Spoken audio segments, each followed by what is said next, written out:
All right, good morning, folks. I'm showing 9 o'clock, so we'll go ahead and call this workshop into session. Colleagues, as usual, we'll just go through each item. If there's anything that you'd like to speak to or have a question about, please just stop me. Superintendent, I know you have staff here, sir, so I know that you'll call them forward as you so desire. All right, so of course the first item is to call to order. Second item would be changes to the agenda, and we do have one change at this time.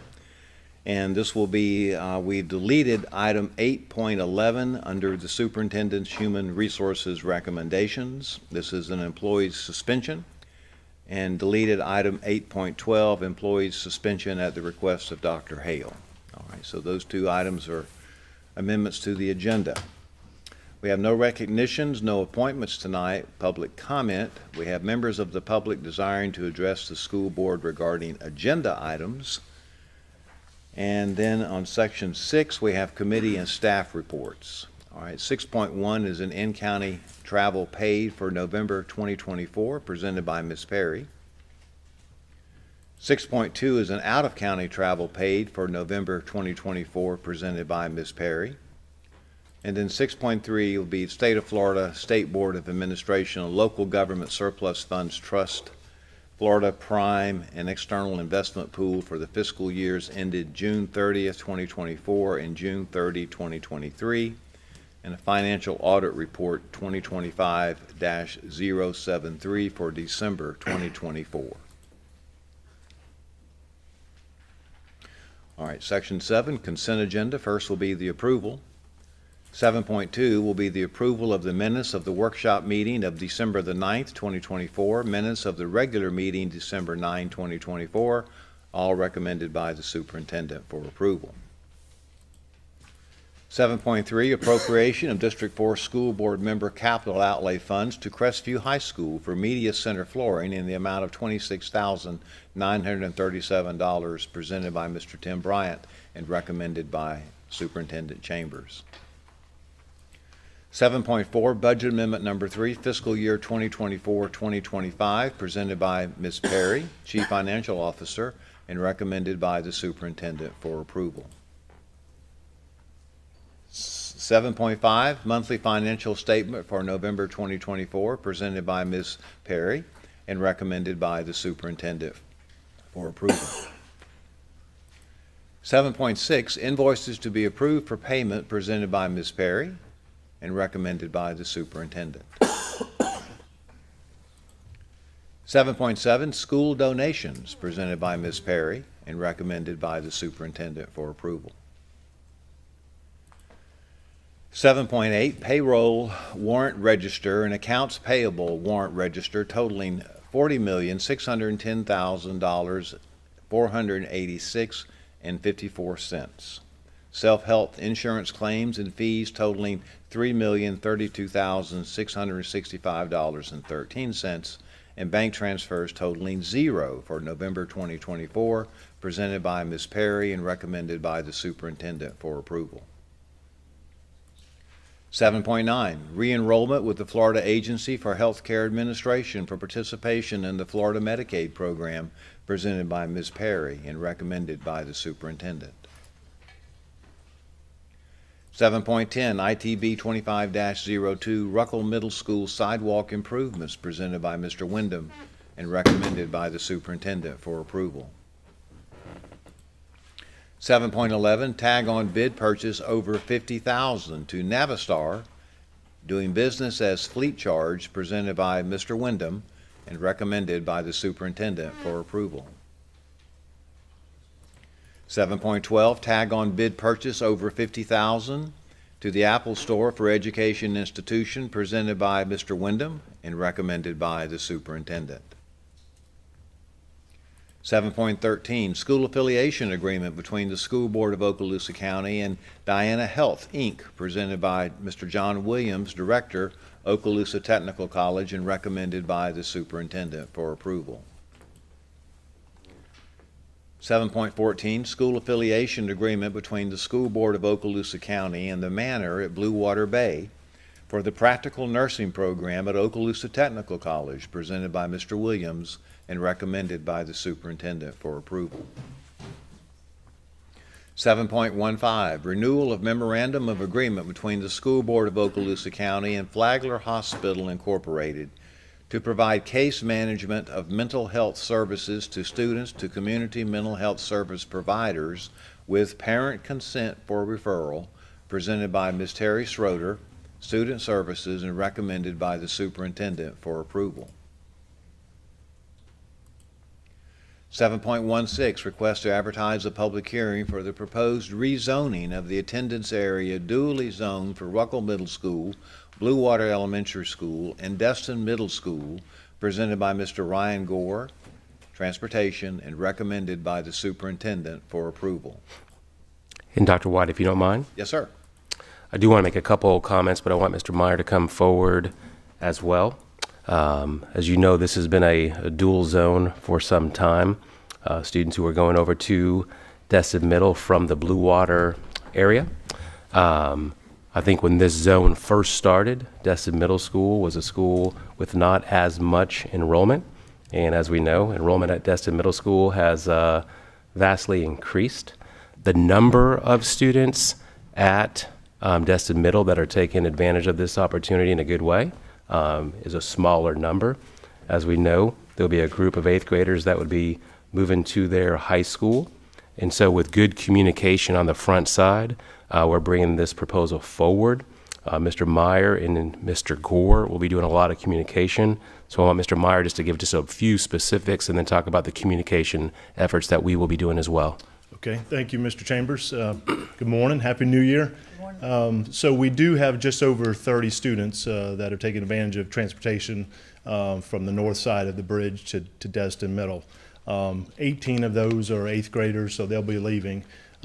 It strains the central zone as far as an additional bus or two, depending on how many students. So this is the reason why we're looking to rescind the area on the north side of the bay for those students to go to Destin Middle. They'll still have transportation this year and next year. And then depending on controlled open enrollment, there's probably going to be additional space for those students to still go if they wanted to transport themselves. So the communication is, depending on the board approval today, we've spoken with the principals. They understand what they have to, the information they need to get out for registration here in a few weeks. We have a letter ready to go pending board approval that we'll send to those parents that are taking advantage of transportation and the dual enrollment. We're going to call each one of those parents specifically, and then we have a meeting set up to go to Destin Middle, Blue Water Elementary as well. So the communication is ready to go pending board approval. So after the 18, that leaves you 12. What grades are those, do you know? They are 5th, 6th, and 7th. Okay.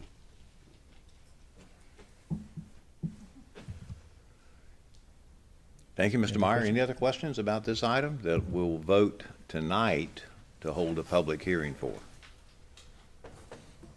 Okay, no questions. Thank you, Mr. Meyer. All right, 7.17, request for course code adoption for Crestview High School for the 24-25 school year, presented by Ms. Stephanie Gillis, Curriculum and Instruction, and recommended by the Superintendent. 7.18, Teleforce Task Order number 213 for Choctaw Vertakia camera upgrades, presented by Mr. Dustin Keith, Specialist, Seat Management, and recommended by the Superintendent for approval.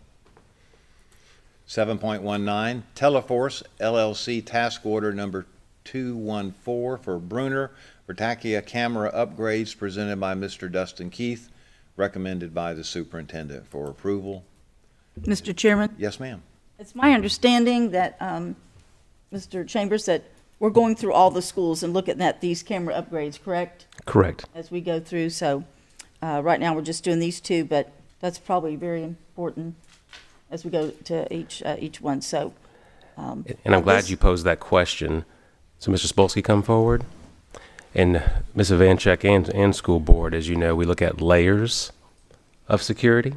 And these new camera systems are very robust, and we're not going to go into all of that for safety reasons, but do give a a little bit of a description of what we can share. Yes, sir. Thank you. Mr. Vanchek, board, good to see everyone. We are looking at trying to implement all of this modern technology across the board. We have our Bosch cameras in place right now, which are connected to the Real-Time Crime Center. So when Mr. Dean and the Office of Safe Schools conference with staff and in conference with law enforcement agencies, we wanted to make sure that these innovations and these improvements would still maintain all of our level of service while still being sure that the tools were in place for those at the campus level. Choctaw, Bruner, and 2 other schools are our attack points right now. But we are funding that through grant money and then a little bit of money we put in the side for safety. But we will be spreading those technology tentacles to as many schools as possible. Good to hear. And I heard what you said in the very beginning, that our current cameras are tied into, did you say the Sheriff's Department? Absolutely, sir, And to the so Oakland County. those will still be up and running? Yes. So the way we have structured this with our current camera vendor, along with this new Verkada camera vendor, is that we'll make sure we'll run those parallel. Good. To ensure that we have redundancy until we bring that Bosch system down. Very good. So you're saying the goal is to move everything to the Verkada. Verkada? Yes, ma'am. Okay. It is, and it'll take take a some while. time. As Mr. Meyer and I are working closely, because he's operations who does new construction, he's looking at access control, Salto locks. That's something that's on our radar as we start going through a more hardening of our campuses in our county. Okay, great. Okay. Thank you. Thank you. All right, and then 7.20, Controlled Open Enrollment School Capacity Report for the 2024-2025 school year, presented by Ms. Wendy Reserve, Director, Forecasting and SIS Services, and recommended by the Superintendent for approval. Okay, that takes us through that section. We're moving into Section 8, the Superintendent's Human Resources Recommendations. 8.1 is information only, employees on administrative leave, presented by Dr. Hale. 8.2, information only, deferred retirement option program, presented by Dr. Hale. 8.3, department staffing restructure, information systems, presented by Dr. Hale and recommended by the superintendent for approval. 8.4, Department Staffing Restructure, Maintenance Department, presented by Dr. Hale and recommended by the superintendent. 8.5, Department Staffing Restructure, Curriculum Instruction and Assessment, presented by Dr. Hale and recommended by the superintendent. 8.6, Cleared Certification Requirements and Issuance of Contracts for the 24-25 school year, presented by Ms. Duran, Program Director, and recommended by the Superintendent. 8.7, Out of Field Report for the 24-25 school year, presented by Ms. Duran, and recommended by the Superintendent. 8.8, Employment Separations, presented by Dr. Hale, and recommended by the Superintendent. 8.9, Personnel Recommendations, presented by Dr. Hale, and recommended by the superintendent. 8.10, Employee Transfers, presented by Dr. Hale and recommended by the superintendent. 8.11 is the item we spoke about early. It's deleted. 8.12 also spoke about earlier. It's deleted. 8.13, Employee Suspension, presented by Dr. Hale and recommended by the superintendent. And then 8.14, Leave Without Pay, presented by Dr. Hale and recommended by the superintendent. So that takes us through that section. There are no items in Section 9. Section 10, Construction Program Owners Representatives Business, Program Status Report by the Board's Representative. Okay, that would be me, Mr. Chairman. All right, sir. Had my first official meeting after our last board meeting in December, and learned a lot. We currently have 44 task orders that are ongoing. A lot of those are finished and just under warranty. Everything's proceeding on great. We're about to start a task order number 45, and that's actually in your 10.3 there, and that's going to be having to do with bathrooms. and they're surveying right now, or about to survey, and see which renovations we need to do. The 10.2 is the auditorium upgrades, which we'll be voting on as well, and that's just to finish the project on task order number 23. A couple highlights. Niceville High School's multipurpose building is completed and turned over to the school, and I believe we got a ribbon cutting, Mr. Chambers, on the 24th of this month, and that word will get out. Still finishing up some cafetoriums. Let's see. You know, and all these things are not all sales tax. Some of them are 1.5 mil, the capital outlay. But and the other big one was task order number 35, which we all joined up there for the groundbreaking for the new Crestview K-8 school, Pine View. Right? It's a fine view. That's it. Bunch of other stuff proceeding on. I'll have my other meeting after this board meeting, or this workshop. I'll have my meeting and be able to report back more details. Okay, awesome. Very good. Thank you for doing that, sir. All right, so that takes us to 10.2, as Mr. Heinley mentioned. That's program number 6, task order number 23, time and materials task order, high school auditorium upgrades, presented by Dr. Bill Smith, Program Director, Facilities and Planning, and recommended by the Superintendent for approval. And then 10.3, TPM program number 6, task order number 45, pre-GMP sales tax priority restroom projects, presented by Dr. Smith and recommended by the Superintendent. All right, Mr. Attorney, that takes us to your business, sir. Yes, sir, Mr. Chairman. We have a matter of pending litigation that I need to ask that you schedule an attorney-client session prior to the next board workshop. That would be at 8:30 a.m. on the 27th of January. This is in case number 2023 CA 001521, pending in the Circuit Court in Okaloosa County, Florida. All right. That sounds okay to me. How about it, colleagues? That's our next meeting? It'd Right be before prior the to the next next meeting. workshop. Yeah, next person. Okay. And Ms. Mary, you'll send out notices on that. Okay. You don't require a motion for that, do you? No, sir. Okay. All right, then that takes us to, anything else, sir? No, sir. All right. That takes us to superintendent's business, and so Superintendent. Thank you, Dr. White, School Board. And I do want you to prepare yourself. I have a good bit of information to share this morning. And I know everyone out in the audience is eagerly waiting with bated breath. So I do want to, first of all, start by saying it is School Board Appreciation Month. And we do have a little something small for each of you, but just want to say thank you. I often say, I'd say I'm blessed where I'm able to go throughout the state and just see different dynamics. And I'll say when you have a healthy school board in conjunction with the superintendent and staff, great things can occur.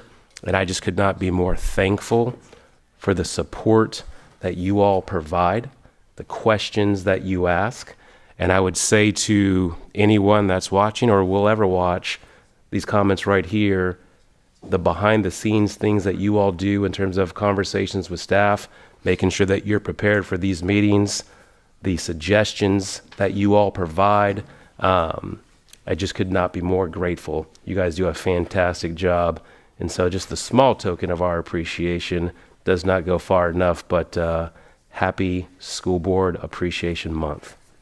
And you didn't talk about our outgoing personalities and, you know, that. Well, now I'm going to share a little bit of information about each of you. I'm kidding. Kidding. Kidding.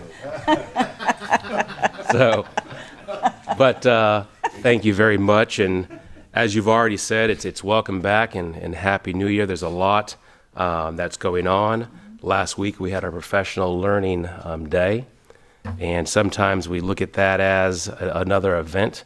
But Mrs. Lightbourne and her group, the months of planning to be prepared for something like that, just with the presentation, but then on the MIS side of the house, making sure that the technology is working and that we have people on site to make sure that that happens. And you know there's snafus, but then you have people that are able to problem solve it. The teachers who show up for that, it was a great day. I always say that nothing we do is perfect, but I'm extremely proud of the change in the professional development model that Mrs. Lightbourne and her group has implemented. So there was a lot that was happening last week. Like Mr. Heinley said, we have some ribbon cuttings that are coming up this month, 3 of them. We have Niceville High School, Plough Elementary, and Edwins Elementary. And of course, all those dates and times we'll get to each of you. Just another example of progress that is being made. I do want to share that we started our legislative priority meetings. We met with Representative Maney last week. We have Mr. Gates, Senator Gates, and Senator Trumbull coming up at the end of January. I will say, when we met with Representative Maney, we spoke about a few topics. We talked about student behaviors, we talked about the budget, and we talked about teacher certifications. As you go back to student behaviors, like we shared with this board, and how behaviors have changed, not only in Okaloosa, but across the state and the nation, and there's certain supports that we would like to see, and he was very interested in this topic, to the point where I think he made some phone calls to other members of the legislature to get some traction on some of the priorities that we were talking about. So I was very happy to see that. On the finance side, we talked about, we appreciate very much the amount of money that is going towards our first-year teachers, but encouraging to continue to look at our veteran teachers. And when you start talking about recruitment and retention, the retention side of our veteran teachers, we, with the help of the school board, try to make sure that we compensate our veteran teachers, but funding to also go with that, I think, is a big thing. So compression is real, but also we share with them on the ed support side with the hourly rate now at $15 an hour. That compression is real there as well. And then we also talked about the increases that are happening, whether it's textbooks, whether it's inflation, and just keeping up with that with the base student allocation. So had a great conversation about that. And then just teacher certifications. Dr. Hale did a great job of showing what a teacher has to do in 1 year. And if we're talking about retaining teachers and getting them in, I think there's some relief that should be there. So it was a great conversation, and look forward to also having that with Senator Gates and Senator Trumbull. And then we'll also be going to Tallahassee.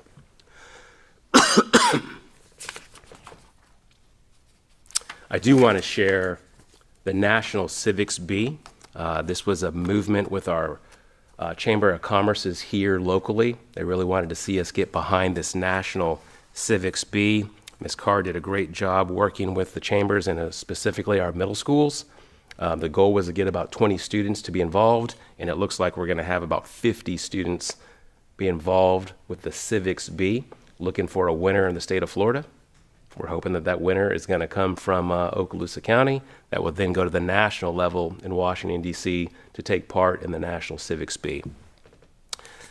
So that's just a little bit of information, but I want to take a few moments to share some first semester highlights. And I don't want this to be confused with what Mrs. Card will do later about first semester highlights that deal with schools and students and all the activities. My semester highlights are more the business operation side.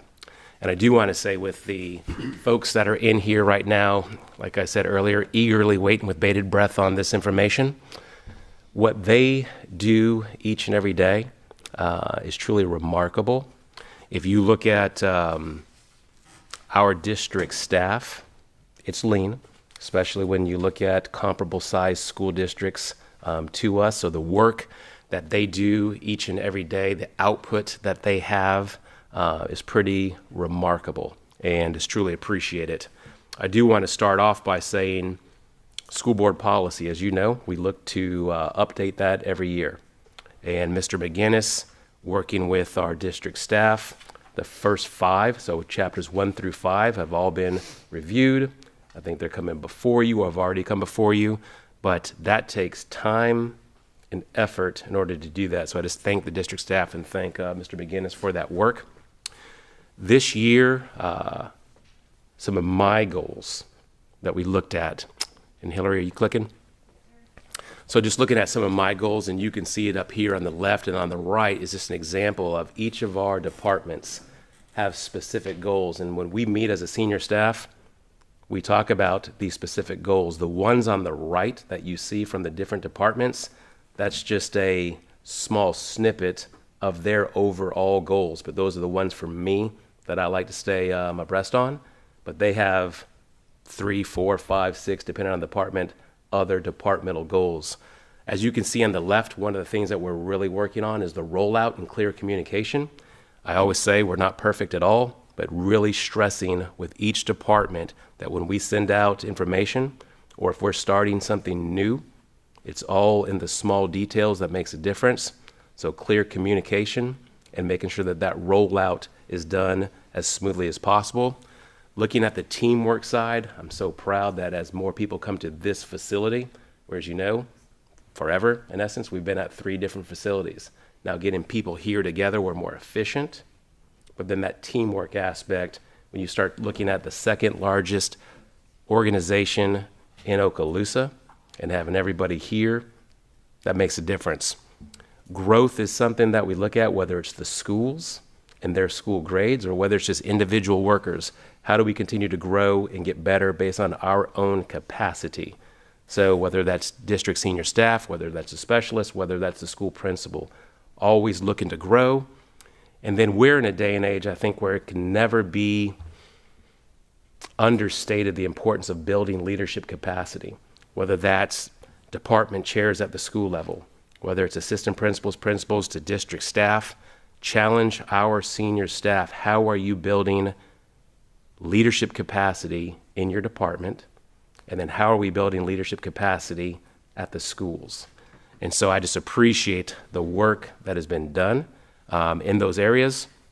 And then community engagement, whether it's the looking at social media, whether it's looking at the parental emails, whether it's looking at Catch the Wave, whether it's looking at our business partner emails and communications, the work that we do with the different Channel 3s, the Channel 5s. So really want to be a school district that does a great job with communication. So those are just some of my broad goals, and then we go more specific on the right. If you look at operations, and this is first semester, everything that in essence that we're talking about, okay? And you look at the amount of ribbon cuttings that we've had. And if you go back 5 years, 10 years, we didn't have a ribbon cutting. So what we've done just in the first semester is pretty remarkable. And you can see some of the pictures there. But then we're almost nearing the completion of the 2022 COP. And so we've done all of our multipurpose buildings.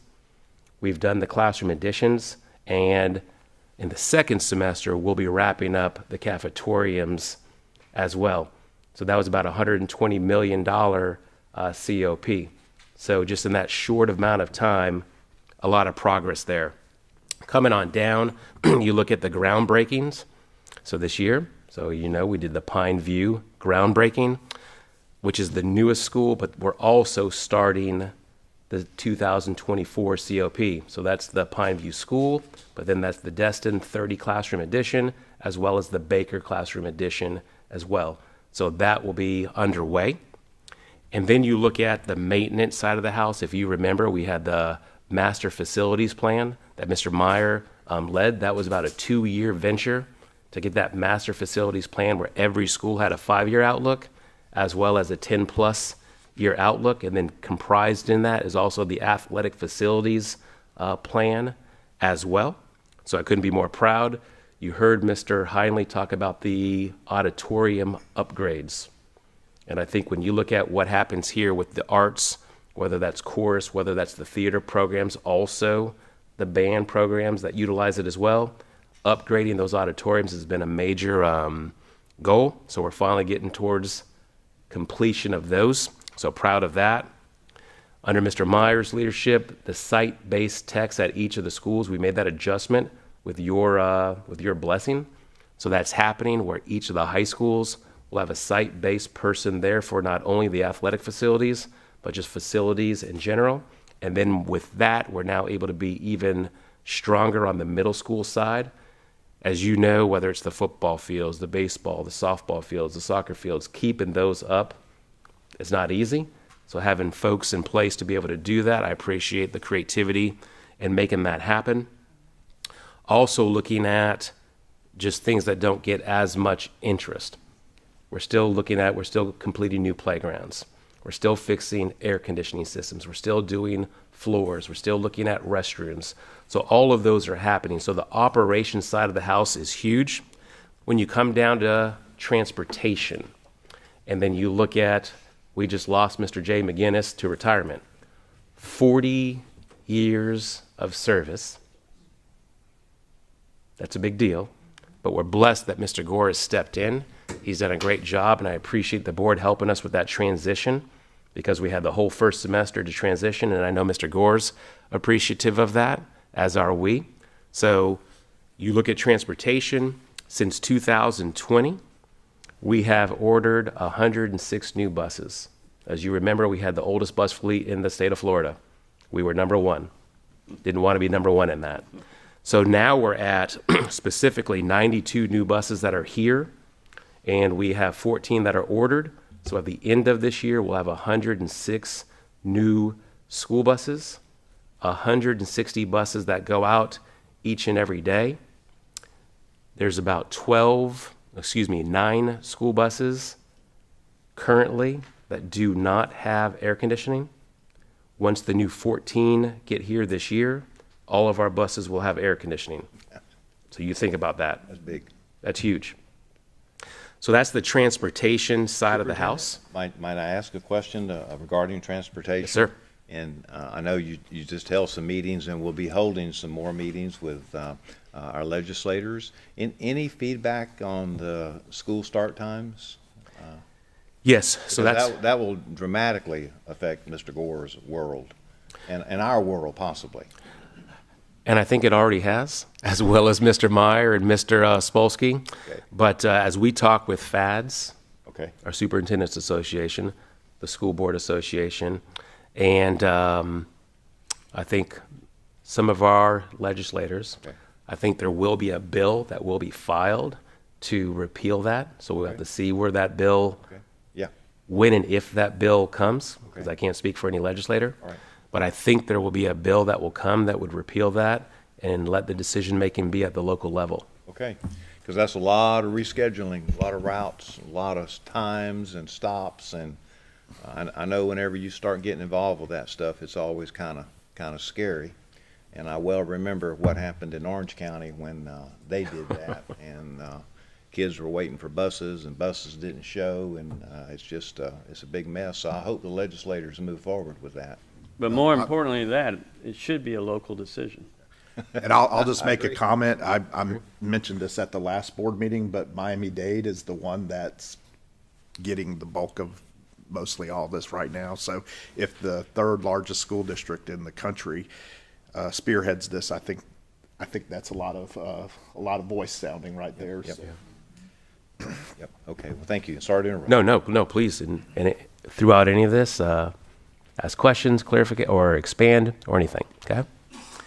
As we move down from operations to finance, and finance, sometimes we don't necessarily say a lot about finance all the time, but you know, finance runs the school district. And Mrs. Perry and her group do a great job, but the fact that, first of all, just a balanced budget, when we were dealing with ESSER dollars and all that had to occur, the amount of adjustments we made last year to balance that budget in many different creative ways. I just appreciate the work that Mrs. Perry and her group, that not only do they do, but what they did as well to get that balanced budget. Also, the work that finance does with HR as it pertains to the health insurance side of the house. As you know, many of the medical insurance contributions we were able to get lowered, so that's a big deal, while still having high quality coverage. That would not have happened also without the BOG, so just very much appreciate the work of that group and making sure that we're making health insurance a priority, and that really excites me. And then you look at the second COP that we're doing, and And again, for me, this is exciting because when you talk about a second COP, we didn't have a first COP before. And now we're talking about a second COP for about $175 million.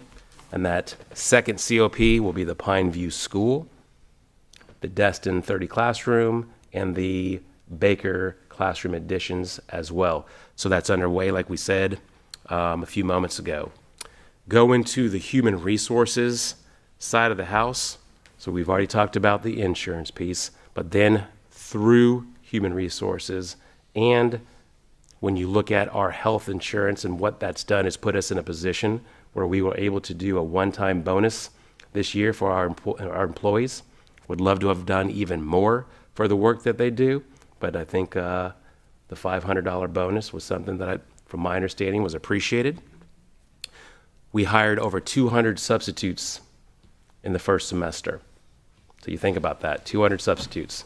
That's a lot of work that's happening in HR. That's a lot of communication that's going out in order to bring people in. So that's appreciated. And then you look at the TPG program. As you know, we brought some folks in to serve as teachers. That has gone extremely well. I think Dr. Hale's very excited about that, to the point where we're going to look to expand next year. Currently, we have those teachers at Kenwood, Longwood, Edwins, and Wright. And every time we get a teacher in the classroom, that's one less vacancy. Going to the curriculum side of the house, again, all first semester. The learning walks, couldn't be more proud. Mrs. Lightbourne, Mrs. Barron, the work that they're doing, working with our principals and assistant principals, going to schools as a group, visiting classrooms, coming out, debriefing. What did we see that was working really well? What are areas where we can get even better? But the beauty is we're going into classrooms right now where these teachers are rock stars. And I just thank the teachers, because when you have a group of administrators coming in, some people get excited about that and some people don't sleep the night before. So I just very much appreciate the teachers taking part in that process. The professional learning model, like we talked about earlier, was changed, and it was also changed because of substitutes. Normally, the professional learning days occurred during the school day, and it's harder to get substitutes nowadays. So now there's one during pre-planning, one in the January timeframe where students aren't in session. So that's helping with that cause, but still getting good professional learning that's out there. The PM2 results have come out. And as you know, we now have 3 progress monitoring tests that occur. So Mrs. Lightbourne and her group looking at the PM2. And so there's good data there in terms of growth. There's also areas where we can improve. But now it's about the second semester push and what we do specifically at the school sites to target areas where we can do even better and to continue where things are going well. So I just appreciate the progress monitoring that occurs with these assessments. And then I'd also say in the academic and student services area, the work of student services with student behaviors, we have really looked at the dynamics of student behaviors. We looked at brain states. We've looked at green, blue, and red brains. And for adults to realize when folks are in those different brain states, how that can help interacting with each other and then interacting with students as well. So a lot of work has gone on there as well. You go to the MIS side of the house. The technology plan, as you know, that we talked about a year and a half ago, then a year ago. So now we have, we're getting towards the end of that technology plan, but I do want to say when you look at consistency in classrooms across the district, a clear touch is what we want to be in each of our classrooms. 170 clear touch panels have been ordered. That doesn't include all that you all have done. It doesn't include when we've built a new facility, the clear touches that come in there. So there's somewhere 200 to 300 clear touches that are out there. But specifically, 9th and 10th grade ELA, biology, 3rd grade, those are just an example of clear touches are in all of those areas. And clear touches are those TV panels that are almost like computers. They're interactive. Students can engage with them. Teachers can have an iPad that works directly with them. Students can have iPads that also work directly with them. So really looking to modernize those classrooms. So good work there. On the school safety side of the house, you heard about the camera systems already. So those are being retrofitted, and those new camera systems, when I say robust, they are robust. and it's just another layer of of safety. And then the access controls in terms of those swipe cards are things that we're looking at as well. Mr. Meyer, Mr. Spolsky, phasing that in, but that's going to take a while. There's a good cost to that, but we do have capital dollars for that, as well as the half-cent sales tax as well. The last piece that I want to mention and just say thank you is the communications side of the house. And looking at continuing to strengthen the internal and external communication, whether that be social media, whether that be Catch the Wave, whether that be parent communication through our email system, our business partner communication through our email system, getting out information about this school district. So I just appreciate the work specifically that Mrs. Demers is doing, Mrs. Card is doing, Paul McNeely back there, as well as Mrs. Buchanan. A lot of work under the leadership of Mr. Spolsky, so I just appreciate that. If you haven't seen some of these new teacher videos that we're videoing ourselves, Mrs. Demers is working with teachers, with district staff in the curriculum department, as well as principals, and these are professional videos highlighting our Okaloosa County teachers. They're phenomenal. Then you look at business partners. You look at Cox Communications, BitWizards, Talking Parents, Eglin Federal Credit Union. You look at Florida Power and Light. You look at Step One, as well as others. All of these folks are really supporting our schools. Eglin Federal Credit Union, $250,000 to the Okaloosa Public Schools Foundation for student scholarships. So I say all this to say that there's a lot going on and more in the first semester. And I know some folks are listening saying, my gosh, is he going to stop?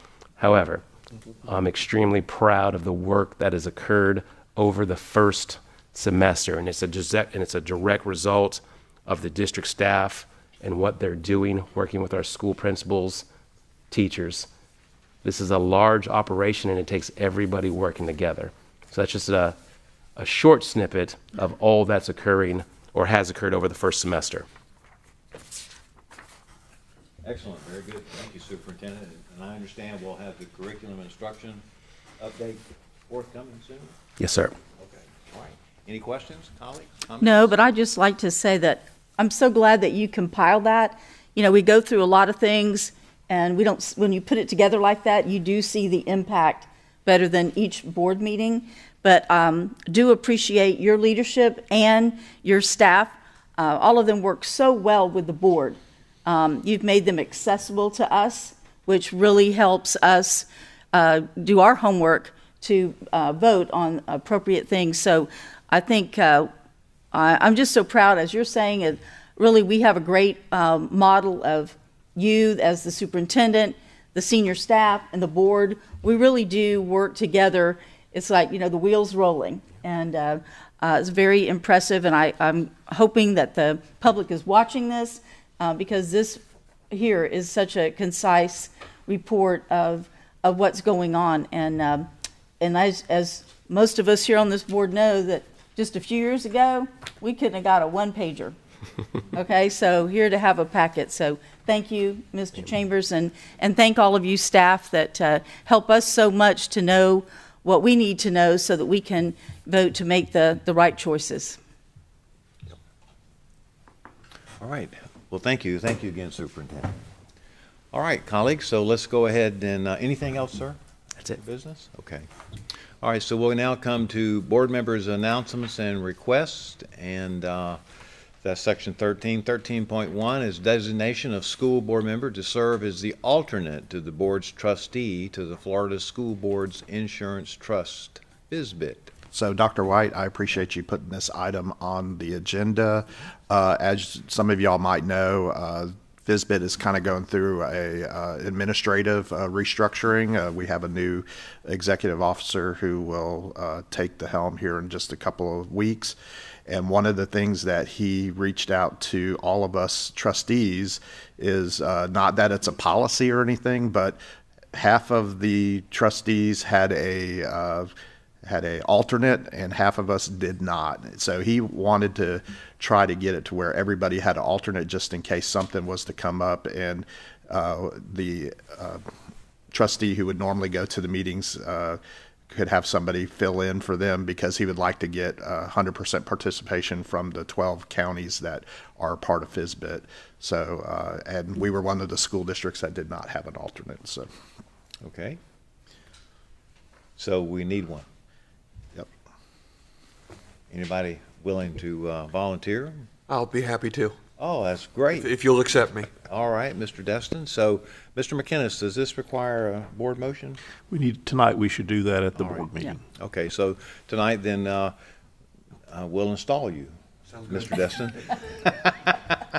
I'm pretty sure. Yeah. All right. Thank you. All right, then that brings us to board members' announcements and requests. And so, Mr. Heinley, sir, I'll start with you. Okay, I have a few. First off, we'll be finishing up the Teacher of the Year competition this week. And we have the Teacher of the Year banquet coming up on the 23rd of this month. So we're down to 3 people, and those people will be observed this week. Ah, okay. So, Thank you. I'm going to butcher a lot of these words in here, but Niceville High School, we mentioned this earlier, they had 8 students and 4 chaperones go over to Japan, Shizuoka, Japan.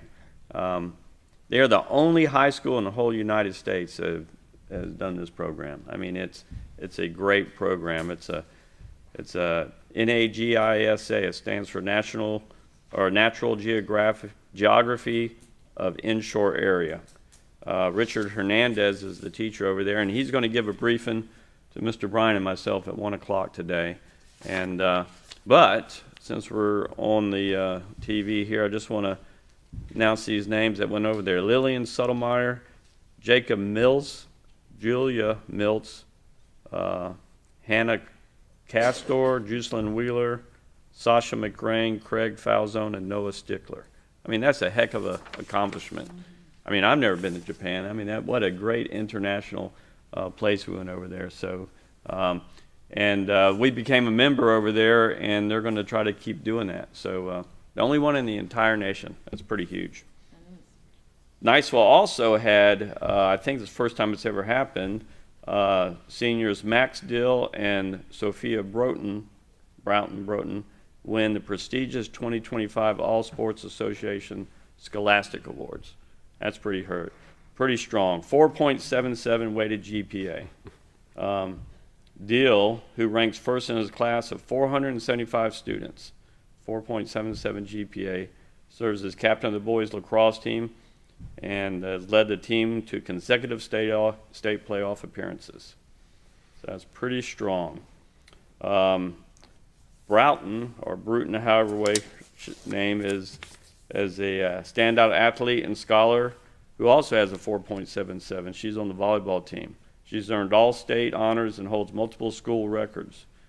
Pretty strong, and both coming from one school. I don't think that's happened before. Mm-hmm. And the other thing about All Sports Scholastic, I had to pull this off my refrigerator, but my third daughter, Ava Heinley, got the All Sports Scholastic Spirit Award. So wherever the camera is, I'm doing that. Congratulations. So, okay, last thing. Continue the tradition. Today is the 13th. Board members. Who was the 13th president of the United States? Fillmore. Oh, very good. Millard Fillmore, 1850, 1853. One of my favorites. That's all I have, Mr. Chairman. You met with him, didn't you? No, definitely not. That's great. All right. Thank you, Mr. Heinley. All right, Mr. Okay, Vanchek. thank you. Yeah, congratulations on your daughter. That's awesome. I know you're very proud. That's really cool. So I want to talk a little bit about our Public Schools Foundation. Before the holiday, we presented 26 teacher grants. This is so big because it allows these teachers to have the funds to do great projects, and some of them are just phenomenal what they're doing. So it encompassed 19 different schools, and 14 of the recipients are first-time winners. So that's neat to see that it's branching out and going. So it totaled over $52,000 in grant money, and all of this is donated. So it's very exciting that we had all these teachers get these projects. I can't wait to see them come to fruition this semester. Also want to say that the date has been set for the Foundation's College Career Fair, and that is March 11th, and it will be held at Beachside Community Church.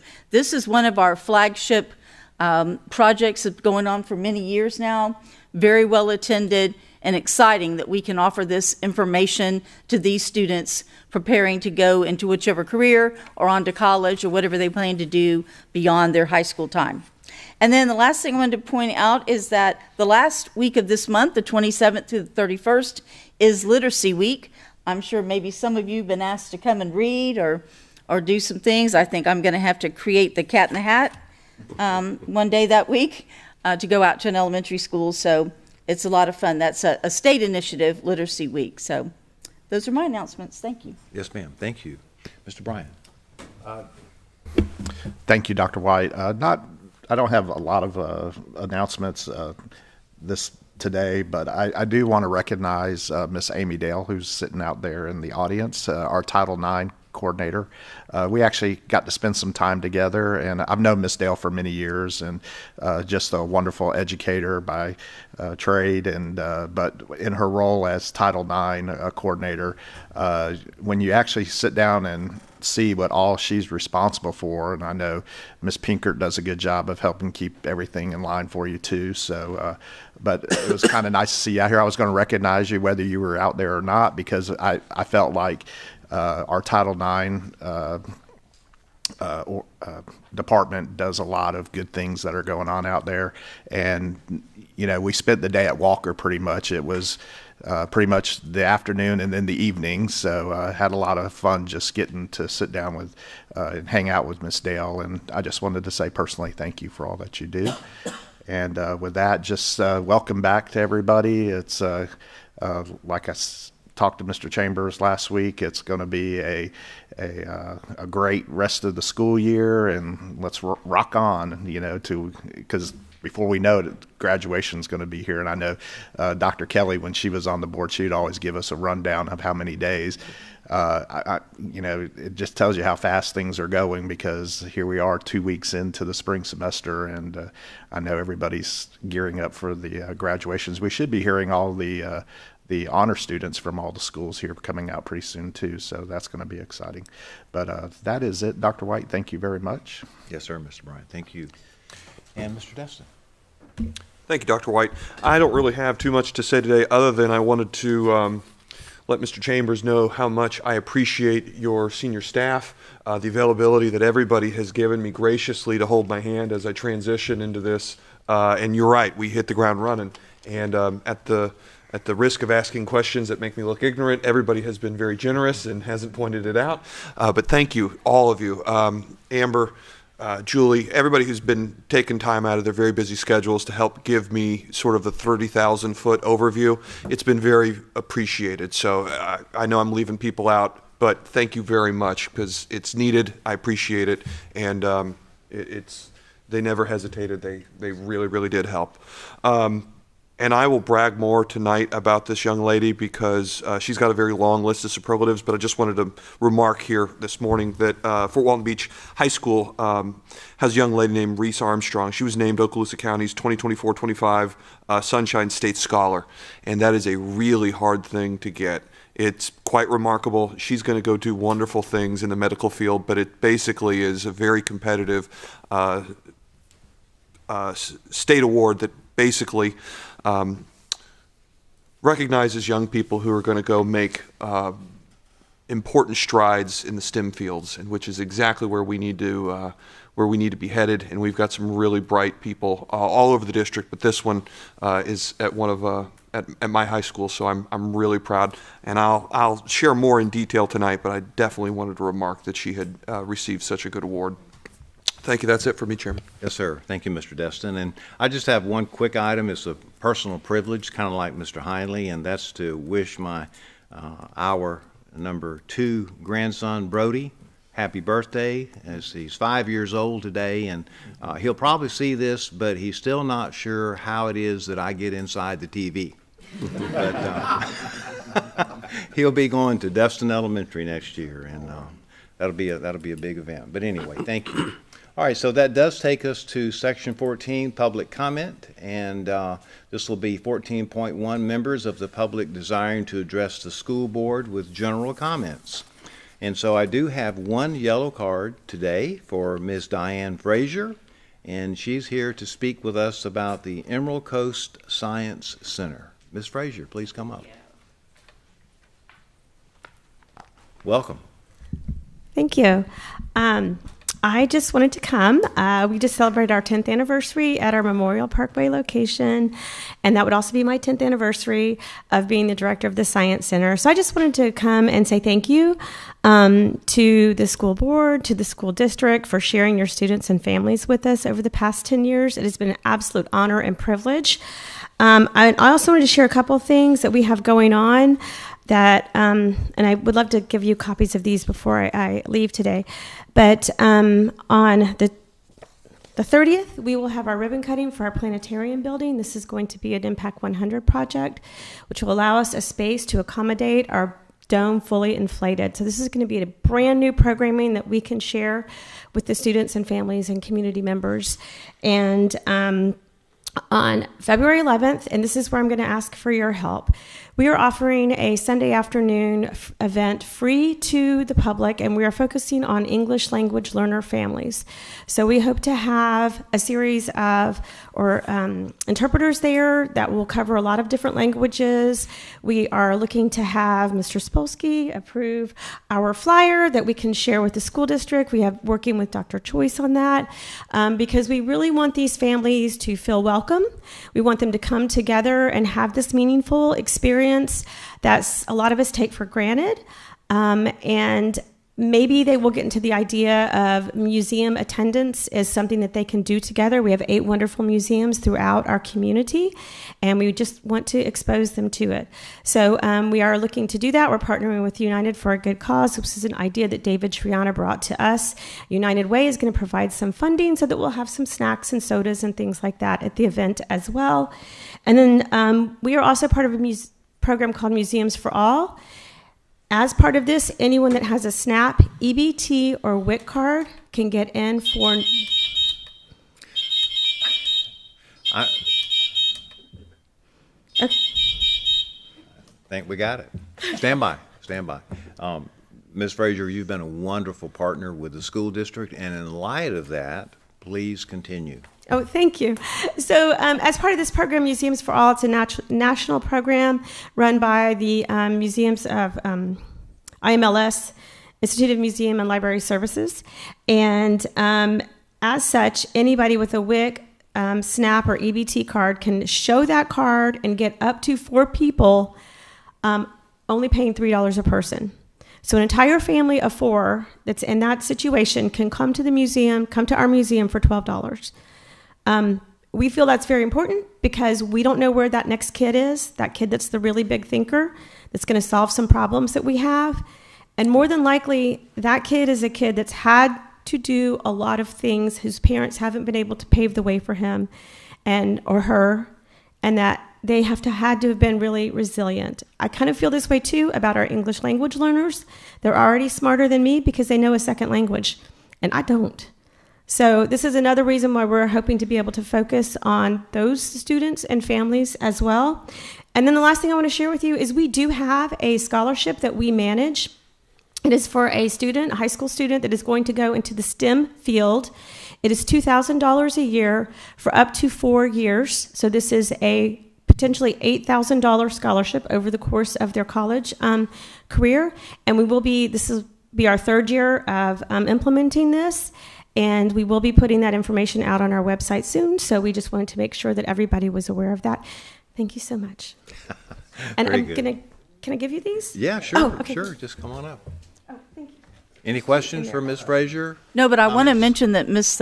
Frazier is on our board of directors for the Public Schools Foundation, and she works tirelessly to help us with all those things. And I'd like to encourage everyone to get on the email list from the Science Center because you learn about a lot of the wonderful things they have going on. It's always so exciting and new and refreshing, and she, of course, spearheads a lot of that. So this is exciting. Good to see you, Diane. Anything else, colleagues? All right. Again, thank you, Ms. Frazier. All right, so that takes us to the next item on the agenda, and these will be the public hearings. And there are several of them, so just bear with me. All right, 15.1, public hearing for the adoption of revised school board policy 06-08, complaints relating to employees, presented by Dr. Hale and recommended by the superintendent.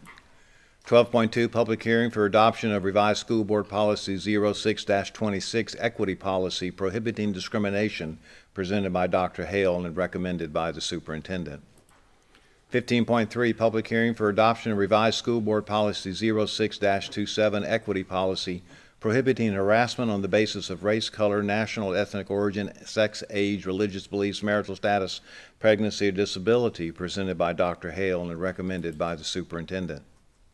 15.4, public hearing for adoption of revised school board policy 06-28, reporting violations of equity policies prohibiting discrimination and harassment, presented by Dr. Hale and recommended by the superintendent. 15.5, public hearing for adoption of a new job description for Director of Budgeting and Financial Services, presented by Dr. Hale and recommended by the superintendent for approval. 15.6, public hearing for adoption of a new job description for Director, Accounting and Financial Reporting, presented by Dr. Hale and recommended by the superintendent. 15.7, public hearing for the adoption of a revised job description for Specialist, Budgeting and Financial Services, presented by Dr. Hale and recommended by the superintendent. 15.8, public hearing for the adoption of a revised job description for Budget Analyst, presented by Dr. Hale and recommended by the superintendent. 15.9, public hearing for the adoption of a revised job description for Financial Analyst, presented by Dr. Hale and recommended by the superintendent. And then 15.10, public hearing for adoption of a revised job description for Specialist, Accounting and Financial Services, presented by Dr. Hale and recommended by the superintendent.